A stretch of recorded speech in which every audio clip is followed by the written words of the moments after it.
حضرت داؤد علیہ السلام سے پہلے بنی اسرائیل میں نبوت اور حکومت دو الگ الگ خاندانوں میں چلی آ رہی تھی۔ یہودا کے خاندان میں نبوت اور ابراہیم کے خاندان میں حکومت و سلطنت ہوتی تھی۔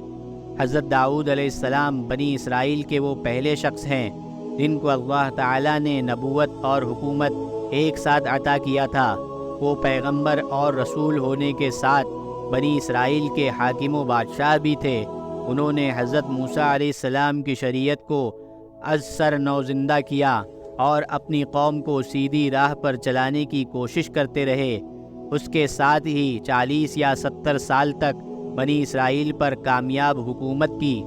پہلے 7 سال تک ان کا دارالحکومت ہیبرون تھا، پھر یروشلم کو اپنا دارالحکومت بنایا۔ تھوڑی ہی مدت میں ان کی حکومت کا دائرہ شام، عراق، فلسطین اور شرق اردن کے علاوہ دیگر ممالک تک وسیع ہو گیا تھا۔ تاریخ اسرائیل میں ان کے زمانے حکومت کو ملکی فتوحات اور حسن انتظام کے سلسلے میں مثالی سمجھا جاتا ہے۔ انہوں نے 100 سال کی عمر میں اللہ کی عبادت کرتے ہوئے انتقال فرمایا اور شہر صیہون میں دفن ہوئے۔